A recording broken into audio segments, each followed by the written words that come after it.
বাংলাদেশ ছাত্রলীগের প্রতি সেই আগ্রহ আকর্ষণটা সবসময় রয়েছে, এবং এটা বিশেষ করে যখন দেশ সংকটে রয়েছে, ছাত্ররা তরুণেরা মনে করছে যে চ্যালেঞ্জ নিতে হবে এবং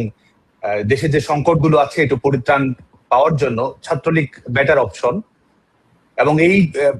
ঝুঁকি গ্রহণ করার প্রতি স্বাভাবিকভাবে তরুণদের আগ্রহ থাকে, একটা দুর্নিবার আকাঙ্ক্ষা থাকে। আজকে যখন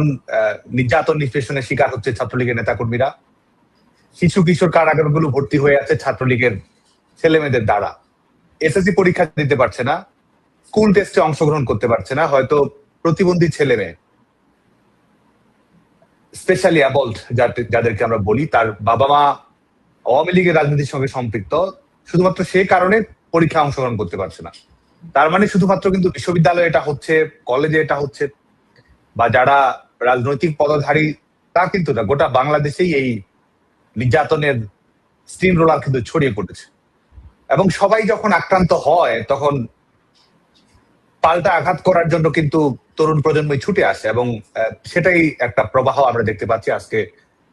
বাংলাদেশের তরুণদের মধ্যে ছাত্রলীগের প্রতি আগ্রহ বাড়ছে, যে কারণে তারা কিন্তু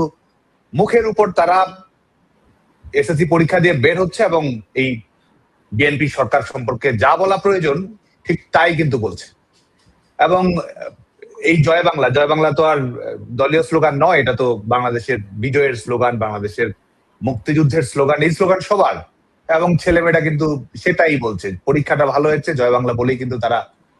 সম্বোধনটা করছে। এবং যখন তারা জানে যে জয় বাংলা বলার কারণে আজকে হয়তো কারাগারে 2 বছরের অধিক সময়ে বাংলাদেশের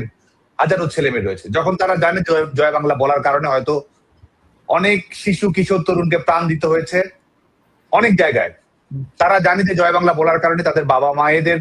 আদর স্নেহ থেকে তারা হয়তো বঞ্চিত আছে, কিন্তু তারা তারপরও কিন্তু সাহস করে এই জয় বাংলাটা বলে ফেলছে। এবং পরীক্ষা দিতে পারছে না, তারা চাকরি থেকে বঞ্চিত হচ্ছে, তারা ইচ্ছে মতো কথা বলতে পারছে না, সোশ্যাল মিডিয়ায় সবসময় ব্যাগ স্পেস দিয়ে রাখতে হচ্ছে, জীবন নিয়ে ঝুঁকি, কত ধরনের হুমকি ধামকি প্রত্যেক মুহূর্তেই বলা হচ্ছে, বাড়িতে থাকতে দেওয়া হবে না, ক্লাসে করতে দেওয়া হবে না, তারপরে লাশ খুঁজে পাওয়া যাবে না, কিংবা পরিবার আক্রান্ত হবে, সামাজিক যোগাযোগ মাধ্যমে হুমকি, সরাসরি হুমকি, পুলিশের হুমকি, থানায় নিয়ে যাওয়া হচ্ছে, পরিবারের সদস্যদেরকে আটকে রাখা হচ্ছে। এবং শুধুমাত্র তাই না, মিছিল আপনি করছেন সেটা তো বাদ দিলাম, আপনার বাড়ির সামনে মিছিল হলো কেন, এই কারণে কিন্তু বাড়ি থেকে ঘরে ঘরে গিয়ে শিশু কিশোরদেরকে কারাগারে বন্দি করে দেওয়া হচ্ছে। এবং এই দম বন্ধ করা পরিবেশে আসলে ছাত্রলীগের প্রতি, এই ছাত্রলীগের সংগঠনটা তো শুধুমাত্র আমাদের সংগঠন না, এটা তাদের সংগঠন যারা আজকে এই সংগঠনে অন্তর্ভুক্ত হচ্ছে। এই সংগঠনটা তাদের যারা মুক্তির কথা বলে, যারা গণতন্ত্রের কথা বলে, যারা জাস্টিস চায়, যারা বাংলাদেশে ন্যায় বিচার প্রতিষ্ঠিত হোক চায়, যারা নতুন দিনের রাজনীতি চায়, তারা ছাত্রলীগের কাছে আছে। এবং আমি মনে করি যে এখন গোটা বাংলাদেশের তরুণদের জন্য ছাত্রলীগ করাটাই হচ্ছে এক ধরনের সাহসের পরিচয়, ছাত্রলীগ করাটাই এক ধরনের আগ্রহ, এক ধরনের ভালোবাসা, এবং এটা আসলে এক ধরনের দুঃসাধ্যকে অতিক্রম করার চ্যালেঞ্জ না, এক ধরনের অ্যাডভেঞ্চার রয়েছে রাজনীতি করার মধ্যে, এক ধরনের ক্রাইসিস মোকাবেলা করার মতো এক ধরনের কারেজ তৈরি করে সবার মধ্যে, এক ধরনের সবকিছু উপেক্ষা করে যে জয়ী হওয়া যায়, সেই আকাঙ্ক্ষাটা আসলে তরুণদের মধ্যে প্রবলভাবে রয়েছে, যে কারণে আসলে ছাত্রলীগের প্রতি আগ্রহটি